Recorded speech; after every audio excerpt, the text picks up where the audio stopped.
Good morning everyone. Basa tayo ng ating KJV Bible. Daily reading plan. Today is January 2, 2022. Pang day 62 na natin. Numbers chapter 18 and chapter 18 to 20. So, tatlong chapter ito. Numbers chapter 18. Basa. And the Lord said unto Aaron, Thou and thy sons and thy father's house with thee shall bear the iniquity of the sanctuary, and thou and thy sons with thee shall bear the iniquity of your priesthood. And thy brethren also the tribe of Levi, the tribe of thy father, bring thou with thee, that they may be joined unto thee, and minister unto thee, but thou and thy sons with thee shall minister before the tabernacle of witness. And they shall keep thy charge, and the charge of all the tabernacle, only they shall not come nigh the vessels of the sanctuary and the altar, that neither they nor ye also die. And they shall be joined unto thee, and keep the charge of the tabernacle of the congregation, for all the service of the tabernacle, and a stranger shall not come nigh unto you. And ye shall keep the charge of the sanctuary and the charge of the altar, that there be no wrath any more upon the children of Israel. And I behold, I have taken your brethren the Levites from among the children of Israel. To you they are given as, pasensya na marathon na ang pagbasa kasi nga mabilis ang basa na tayo. Oras na. At may lakad pa tayo. Verse 6 ulit. And I behold, I have taken your brethren the Levites from among the children of Israel. To you they are given as a gift for the Lord to do the service of the tabernacle of the congregation. Therefore thou and thy sons with thee shall keep your priest office for everything of the altar and within the veil, and ye shall serve. I have given your priests office unto you as a service of gift. And the stranger that cometh nigh shall be put to death. And the Lord spake unto Aaron, Behold, I also have given thee the charge of mine heave offerings of all the hallowed things of the children of Israel, and to thee have I given them by reasons of the anointing, and to thy sons by an ordinance forever. Verse 9. They shall be thine of the most holy things, reserved from the fire, every oblation of theirs, every meat offering of theirs, and every sin offering of theirs, and every trespass offering of theirs, which they shall render unto me, shall be most holy for thee and for thy sons.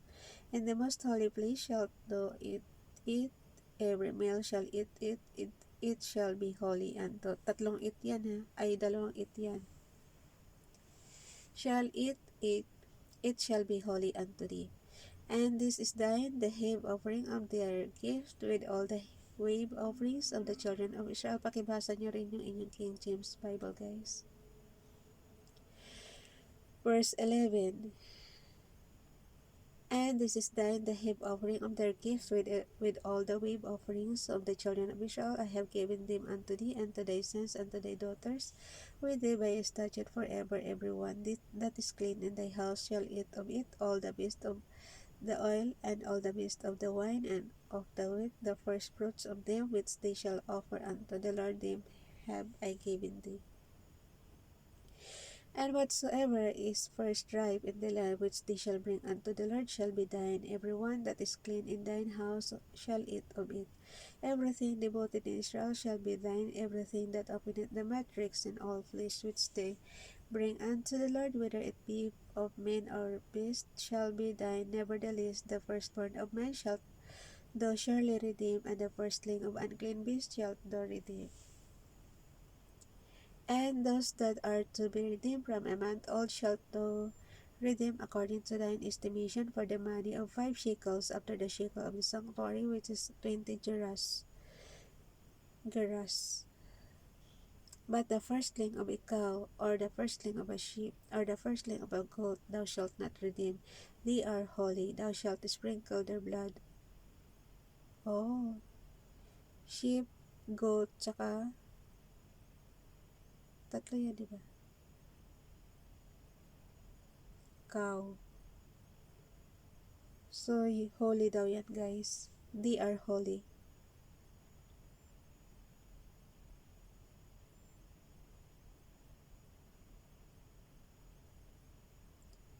Paki-analyze nyo rin. Nakalagay 17. But the firstling of a cow, or the firstling of a sheep, or the firstling of a goat, thou shalt not redeem. They are holy. Thou shalt sprinkle their blood upon the altar, and shalt burn their fat, or for an offering made by fire, for a sweet savour unto the Lord.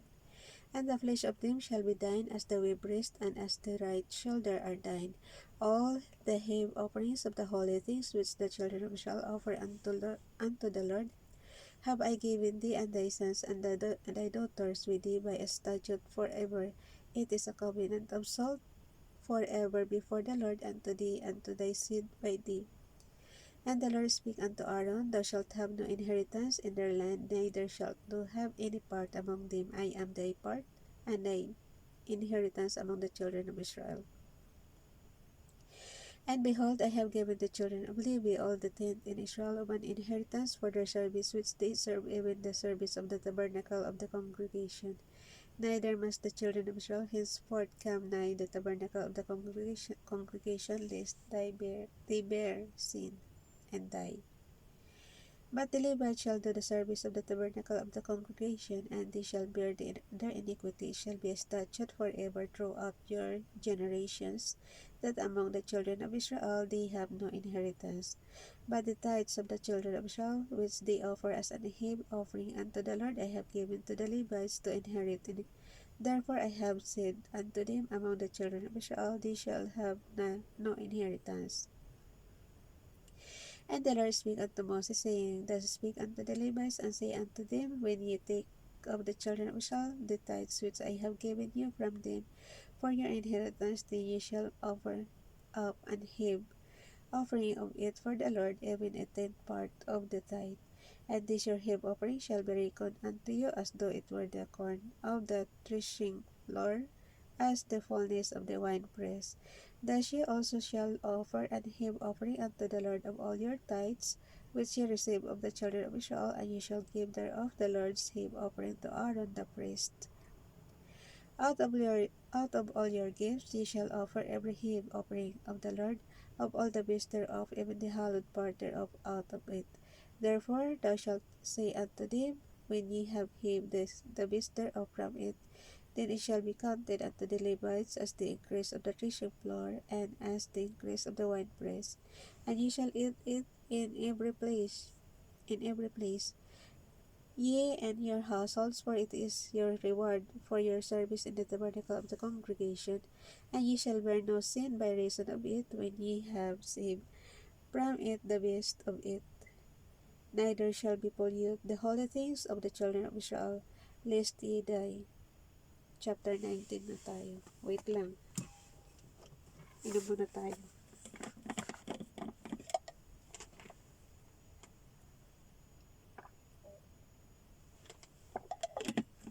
Lamig.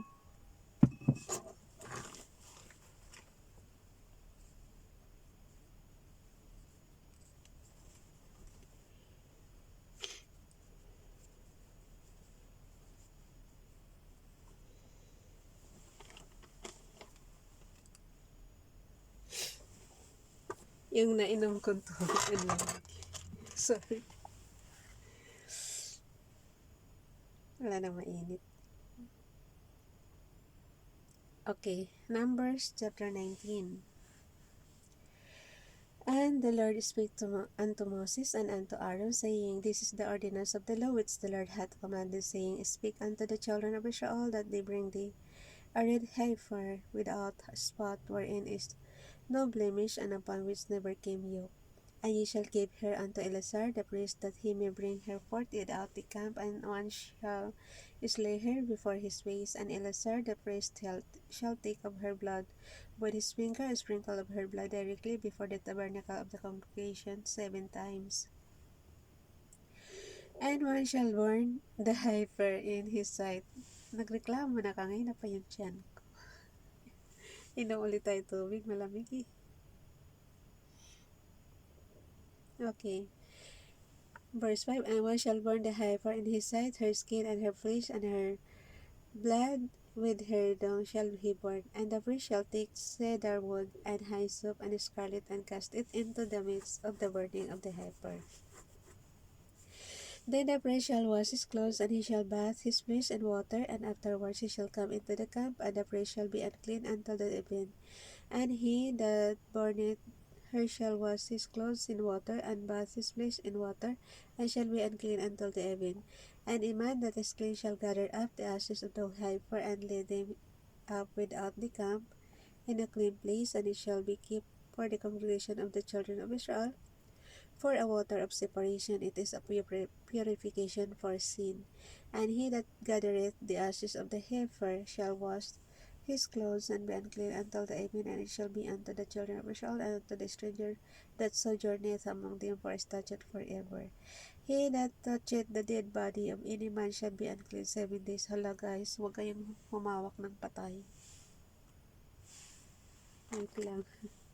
Sa ano tayo? Sa verse 11.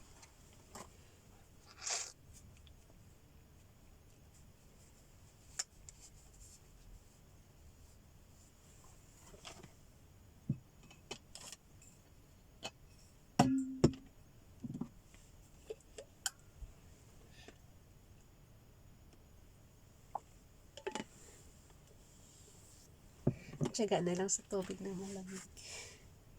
Verse 11, He that toucheth the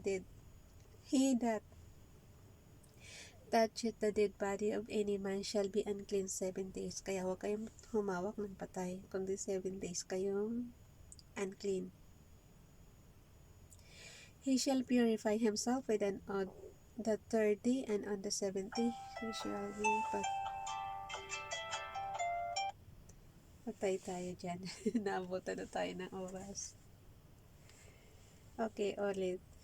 He that toucheth the dead body of any man shall be unclean 7 days. He shall purify himself with it on the 3rd day, and on the 7th day he shall be clean. But if he purify not himself the 3rd day,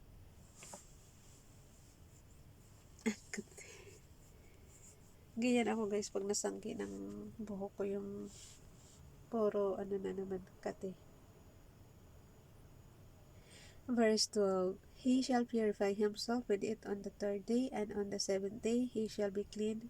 But if he purify not himself the 3rd day, then the 7th day he shall not be clean.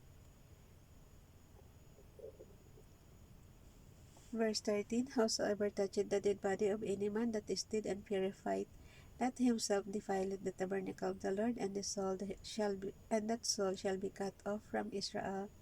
Because the water of separation was not sprinkled upon him, he shall be unclean. His uncleanness is yet upon him. This is the law when a man dieth in the tent. All that come into the tent and all that is in the tent shall be unclean 7 days. And every open vessel which hath no covering bound upon it is unclean. And whosoever toucheth one that is slain with a sword in the open fields, or a dead body, or a bone of a man, or a grave, shall be unclean 7 days. Grabe man, oy. And for an unclean person, they shall take for the ashes of the burnt heifer of purification for sin, and running water shall be put thereto in a vessel.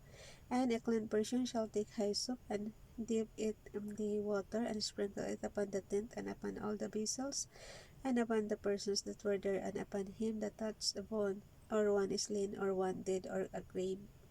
And the clean person shall sprinkle upon the unclean on the 3rd day, and on the 7th day, and on the 7th day he shall purify himself, and wash his clothes, and bathe himself in water, and shall be clean at even. But the man that shall be unclean, and shall not purify himself, that soul shall be cut off from among the congregation, because he hath defiled the sanctuary of the Lord. The water of separation hath not been sprinkled upon him, he is unclean. And it shall be a perpetual statute unto them, and he that sprinkleth the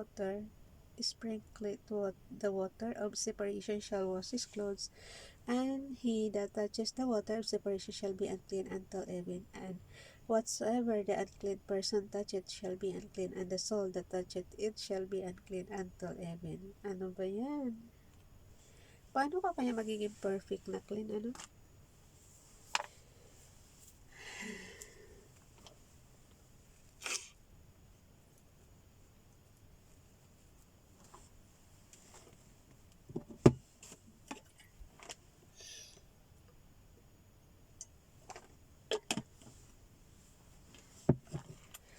Last chapter, chapter 20.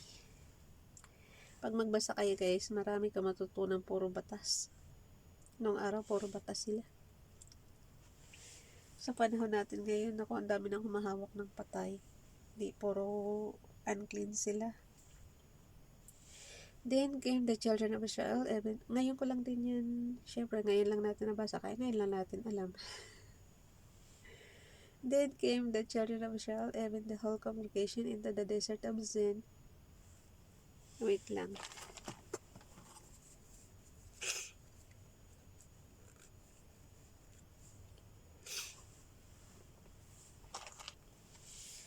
Numbers chapter 20, verse 1. Then came the children of Israel, even the whole congregation, into the desert of Zin in the first month, and the people abode in Kadesh, and Miriam died there and was buried there.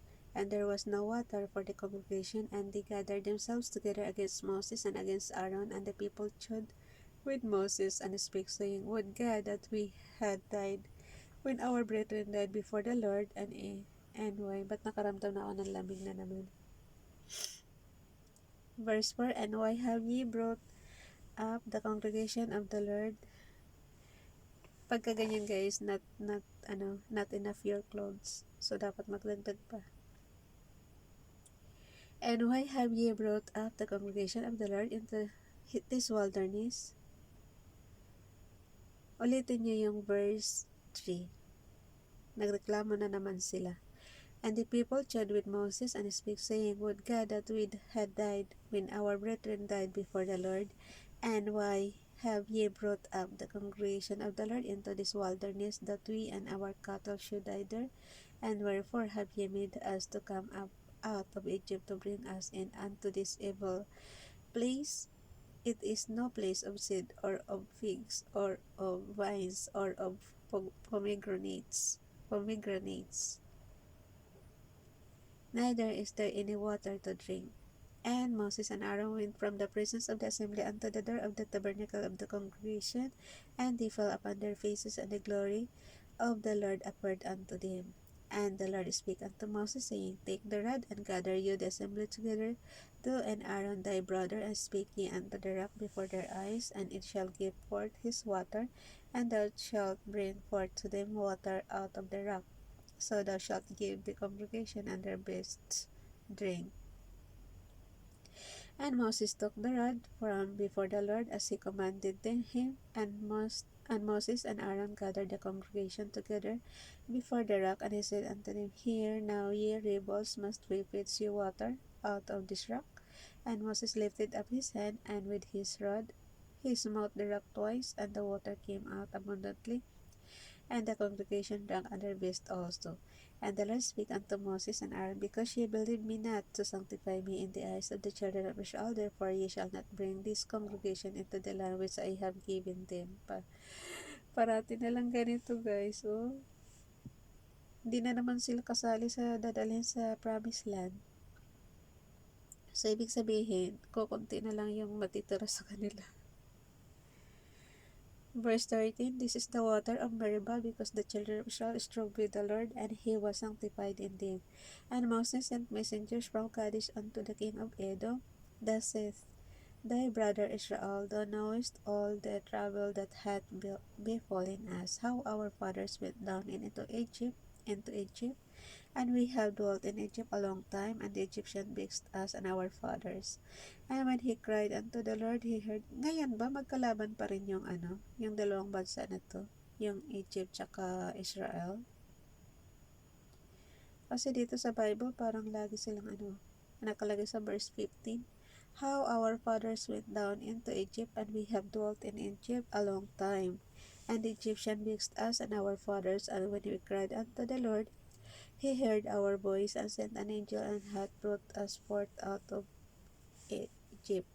And behold, we are in Kadesh, a city. Ang lamig guys. Pag ganito nakaupo ka lang talaga malamig. Pero pagka kikilos ka na, mawala na yung lamig. And behold, we are in Kadesh, a city in the uttermost of thy border. Let us pass, I pray thee, through thy country. We will not pass through the fields or through the vineyards, neither will we drink of the water of the wells. We will go by the king's highway. by the king's highway. We will not turn to the right hand nor to the left until we have passed thy borders. And Edom said unto him, Thou shalt not pass by me, lest I come out against thee with a sword. And the children of Israel said unto him, We will go by the highway, and if I and my cattle drink of thy water, then I will pay for it. I will only without doing. So, mahalaga talaga yung yung right of way. Hindi sila makadaan eh. Nakalagay sa verse 19. And the children of Israel said unto him, We will go by the highway, and if I and my cattle drink of thy water, then I will pay for it.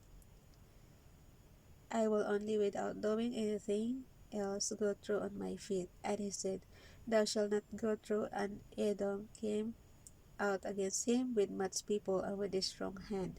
Thus Edom refused to give Israel passage through his border. Hindi sila pinadaan sa border. Siguro ang may karapatan ng right of way nito ay yung Edom, kaya hindi sila makadaan. Wherefore Israel turned away from him, and the children of Israel, even the whole congregation, journeyed from Kadesh and came in unto Mount Hor. And the Lord spake unto Moses and Aaron in Mount Hor by the coast of the land of Edom, saying, Aaron shall be gathered unto his people, for he shall not enter into the land which I have given unto the children of Israel, because ye rebelled against my word at the water of Meribah. Take Aaron and Eleazar his son, and bring them up unto Mount Hor, and strip Aaron of his garments, and put them upon Eleazar his son, and Aaron shall be gathered unto his people, and shall die there. And Moses did as the Lord commanded, and they went up into Mount Hor in the sight of all the congregation. And Moses stripped Aaron of his garments, and put them upon Eleazar his son, and Aaron died there in the top of the mount. And Moses and Eleazar came down from the mount, and when all the congregation saw that Aaron was dead, they mourned for Aaron 30 days, even all the house of Israel. So hanggang dyan na lang siya guys. Bye everyone. God bless.